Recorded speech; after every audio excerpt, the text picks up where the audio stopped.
Hadirin yang dirahmati oleh Allah, saya teringat salah satu cerita muridnya Al-Habib Abdullah bin Husain dari cerita muridnya Al-Habib Hasan bin Shalih Al-Bahar Al-Jufri, Syekh Salim bin Sumer Al-Hadrami, yang kita kenal beliau ini pengarang matan Safinatun Najah.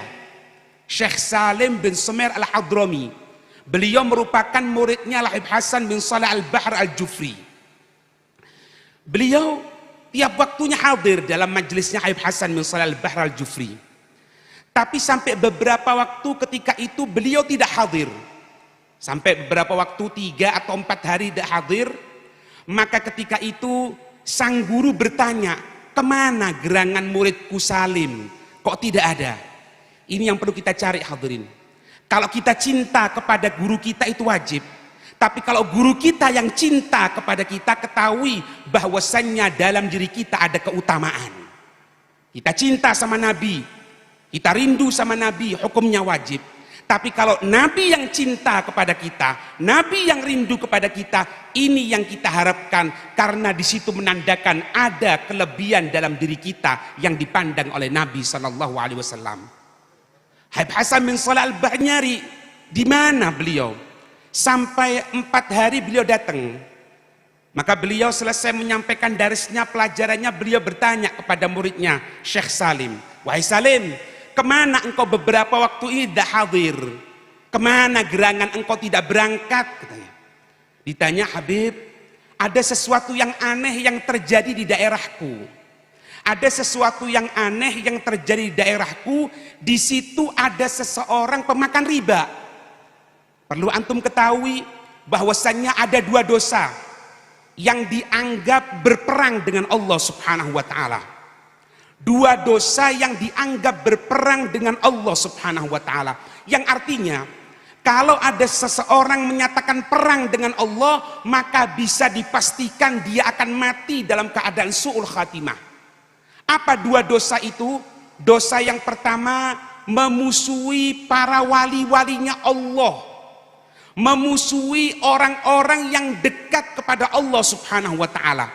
Mencaci maki, menjelek-jelekkan seseorang yang kehidupannya tidak ada apapun kecuali Allah dan Rasul. Kehidupannya memakmurkan masjid, kehidupannya menyampaikan ilmunya Rasulullah. Dimusuhi, dicaci maki.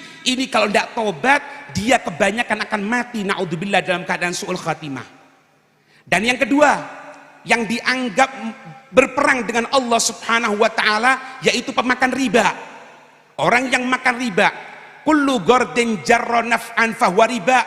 Setiap pinjaman yang mengambil kemanfaatan baik berupa tambahan uang atau kemanfaatan berupa jasa. Engkau aku pinjami uang, tapi dengan syarat engkau sapu rumahku beberapa waktu. Ini riba. Kalau tidak tobat, dia akan mati dalam keadaan su'ul khotimah karena dianggap berperang dengan Allah Subhanahu wa taala. Syekh Salim melanjutkan, wahai guruku, di tempatku ada orang pemakan riba. Tapi di akhir umurnya aneh. 3 hari sebelum wafatnya orang tadi itu, 3 hari sebelumnya, itu semua hartanya dikeluarkan. Dibantukan semuanya, diberikan sama orang. Kemudian setelah itu hari yang kedua sebelum wafat berada di masjid. Sampai hari ketiga kembali lagi berada di masjid. Dan orang itu meninggal di masjid ketika tengah i'tikaf di masjid.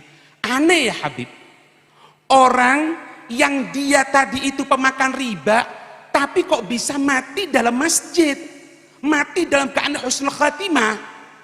Dikatakan bahwasannya matal mar'u ala ma asya alaih wa yuhsyarul mar'u ala ma mata alaih. Matal mar'u ala ma asya alaih. Seseorang itu meninggal bagaimana kebiasaannya. Tadi diceritakan untuk cinta sama Nabi, untuk rindu sama Nabi. Bagaimana tadi Habib Mundir 3 hari sebelum wafat dengan napas yang dalam keadaan tersengal-sengal, tapi memikirkan akan kedatangan guru beliau Sayyidil Habib Umar. Meninggalnya dalam keadaan rindu. Karena apa? Kebiasaannya rindu kepada ahlullah, orang-orang yang cinta kepada Allah Subhanahu wa taala. Wa yuhsyarul mar'u ala ma mata alaih. Seseorang nanti dibangkitkan oleh Allah bagaimana dia dalam keadaan mati. Kalau wafatnya tengah iktikaf, tengah Al-Quran, tengah baik, seperti itu dibangkitkan. Na'udzubillah. Kalau sampai matinya tengah terkena narkoba, terkena di tempat yang tidak diridhoi oleh Allah, mati di sana, maka na'udzubillah dibangkitkan dalam keadaan yang penuh kehinaan. Maka Habib Hasan bin Shalih Al-Bahr diberikan ilham oleh Allah Subhanahu wa taala dan beliau menyatakan, "Wahai muridku Salim, apakah engkau tahu penyebabnya kenapa kok dia seperti itu? Ketahui, dia sebelum wafat tadi itu berangkat ke tempat kita, ke daerah kita untuk menagih hutang.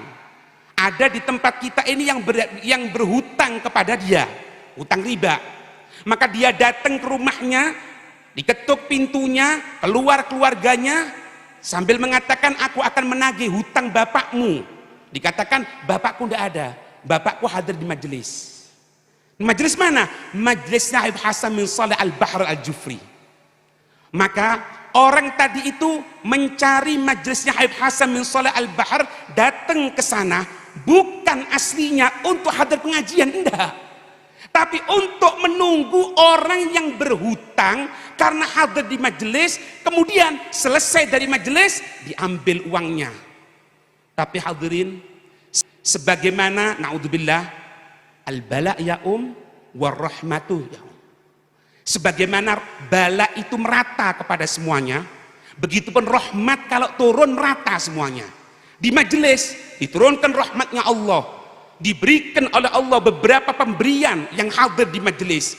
Orang tadi itu kecipratan dari rahmat tadi itu, katanya beliau Habib Hasan bin Shalih Al-Bahr, mendapatkan rahmat Allah karena hadir di majelis, meskipun yang aslinya dulunya bukan untuk hadir majelis tapi untuk menunggu orang yang berhutang. Sehingga engkau lihat dia diberikan taubat oleh Allah Subhanahu wa taala sehingga dia meninggal dalam keadaan husnul khatimah, bertobat dari dosa besar.